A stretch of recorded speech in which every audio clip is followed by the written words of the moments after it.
Break के बाद एक बार फिर से आप सभी दर्शकों का अन्नदाता में स्वागत है।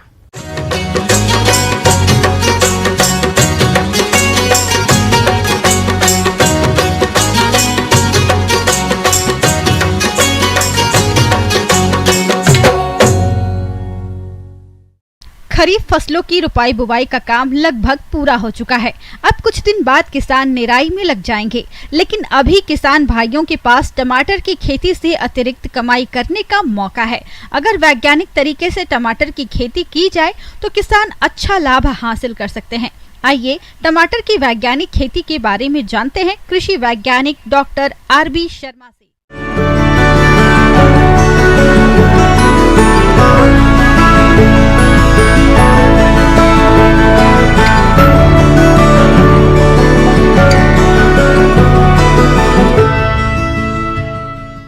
आज के दिन में जो है बदलता जो जलवायु है उसमें हम टमाटर की खेती कैसे करें, इसलिए कि दिन प्रतिदिन आप देख रहे हैं तापमान में परिवर्तन हो रहा है और तापमान में परिवर्तन होने के कारण इसमें जो है प्रजातियों का चयन करना या उससे अच्छी उपज लेना एक चुनौती बन गई है।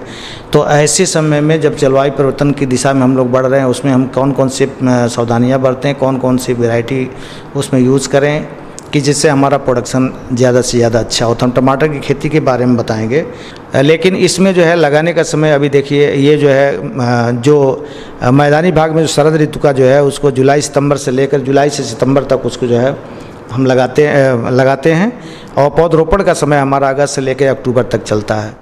टमाटर एक ऐसी सब्जी है जो गर्म जलवायु में ही उगाई जाती है, परंतु इसकी खेती ज्यादातर ठंडे मौसम में की जाती है। इसके सफल उत्पादन हेतु इसका तापमान 21 से 23 डिग्री अनुकूल माना गया है। लेकिन अगर हम बात करें इसके व्यापारिक स्तर की, तो उसके लिए इसका सफल उत्पादन 18 से 27 डिग्री तापमान तक होता है। अब हम बात करते हैं मृदा की, तो मृदा में आपकी जो है बलुई दोमट मृदा जो है सबसे उपयुक्त होती है और जनरली पीएच जो होता है स्लाइटली एसिडिक से न्यूट्रल पीएच जो है इसके पैदावार के लिए काफ़ी अच्छी होती है। तो सॉइल जब भी आप सिलेक्शन करें तो उसमें जीवांश युक्त होना चाहिए, ऑर्गेनिक मैटर कंटेंट की मात्रा ज़्यादा होनी चाहिए, वहाँ जल निकास की व्यवस्था अच्छी होनी चाहिए, जल जमाव नहीं होना चाहिए। इन सब बातों का ध्यान रखते हुए हम मृदा का चुनाव करते हैं। किस तरह की प्रजातियों का आप चयन करेंगे जिससे आपकी फलत अच्छी हो और आपकी पैदावार अच्छी हो, आपको अच्छा से अच्छा इनकम मिल सके। इसमें जो है आप एक वैरायटी जो आपको शरदकालीन अगर लेते हैं, ठंडे जलवायु में लेते हैं, तो एक प्रजाति आपकी जो है पूसा शीतल जिसको बोलते हैं, यह गोल अंडाकार होता है। ऐसे ही दूसरी वैरायटी आपकी जो है पूसा गौरव है, पूसा उपहार है, पूसा शंकर 2 करके है।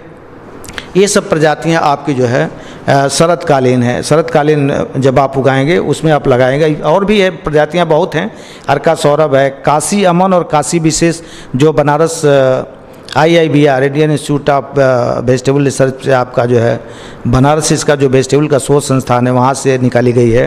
अभी नई वैरायटी है काशी अमन और काशी विशेष, इसका भी आप चयन कर सकते हैं।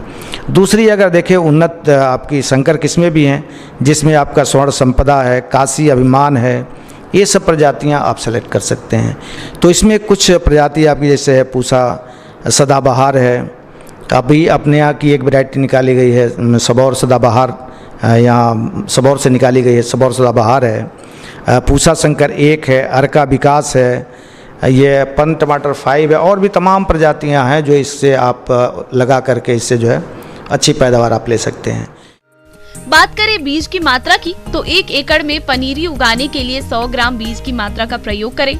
फसल को मिट्टी से होने वाली बीमारियों और कीड़े मकोड़े से बचाने के लिए नर्सरी को बिजाई से पहले थीरम 3 ग्राम या कार्बेंडाजिम 3 ग्राम दवा को प्रति लीटर पानी में घोलकर नर्सरी को उपचारित करें। इसके बाद मुख्य खेत में नर्सरी की रोपाई करें। जहाँ तक उर्वरक की बात है, तो इसमें आप उर्वरक कितना देंगे, खाद पानी कितना देंगे, तो कम से कम इसमें 20 टन FYM गोबर की खाद 20 से 25 टन प्रति हेक्टेयर के हिसाब से आप देंगे। और नत्रजन, फास्फोरस और पोटास इस सब की मात्रा 120 kg प्रति हेक्टेयर आपका नाइट्रोजन, 60 kg आपका फास्फोरस और 60 kg आपका पोटास, ये प्रति हेक्टेयर के हिसाब से देते हैं। लेकिन इस एक बात का आप ध्यान रखेंगे, यूरिया को आप पार्ट में कर दें, बाकी फास्फोरस और पोटास को बुआई के समय दे दें। यानी 1/3 यानी 1/3 मीन्स 40 किलो आपका नत्रजन और पूरा का पूरा 60 kg आपका फास्फोरस और 60 kg पोटास आप बुआई के समय दे दें एज ए बेसल। तथा जो 40-80 kg आपका जो बच गया है नत्रजन, उस नत्रजन को पहला आप ऊपर निवेशन जो कर दें 40 से 45 दिन पे करें और दूसरा जो है 85 से 90 दिन के बाद उसमें डाल दें, खेत में डाल दें। टमाटर की खेती के लिए खेत की जुताई अच्छे से करना जरूरी है। फसल के अवशेषों को नष्ट करें, जिसके लिए खेत की 2 से 3 तिरछी जुताई करें। उसके बाद उस खेत को 1-2 दिन के लिए ऐसे ही छोड़ दें। इसके बाद उसमें गोबर की खाद डालकर अच्छे से जुताई कर मिट्टी में मिला दें। इसके बाद खेत में टमाटर के पौधे लगाने के लिए मेड़ तैयार कर लें। मेड़ तैयार होने के बाद टमाटर की रोपाई करें। और उसके बाद से आप जो है उसमें अगर आप लगाना है तो कितनी दूरी पे आप लगाएंगे। लगाने के लिए एक बात जान लें, 60 से ज़्यादा 60 सेंटीमीटर आपकी कतार से कतार की दूरी होनी चाहिए जो सीमित बढ़वाल वाली है, और 40 सेंटीमीटर आपकी पौधे से पौधे की दूरी होनी चाहिए। यानी जो भी सीमित बढ़वाल वाली अगर प्रजाति लगाते हैं तो 60x40 या 45 इसी पे आप लगाएंगे। लेकिन असीमित बढ़वार वाले लगाते हैं जिसमें बढ़त ज़्यादा होती है तो उसकी दूरी थोड़ी आप बढ़ा देंगे। वो 90 सेंटीमीटर कतार से कतार की दूरी होगी और 30 सेंटीमीटर पौधे से पौधे की दूरी होगी। तो आप इस तरह से जो है पौधे को खेत में लगा दें। जहाँ तक खरपतवार नियंत्रण की बात है तो शुरू में किसी भी फसल में, एक टमाटर नहीं किसी फसल में इनिशियल के 30 दिन बड़े इंपॉर्टेंट होते हैं। शुरू के 30 दिन में अगर पौधे को खरपतवार से मुक्त रखिएगा तो पौधे की बढ़वाड़ अच्छी होगी। इसलिए खरपतवार के अंदर ये क्षमता होती है कि उसकी जड़ गहराई तक जाती है और नीचे से पानी, खनिज लवण सारी चीज़ों को अवशोषित करके वो बहुत जल्दी उग जाता है।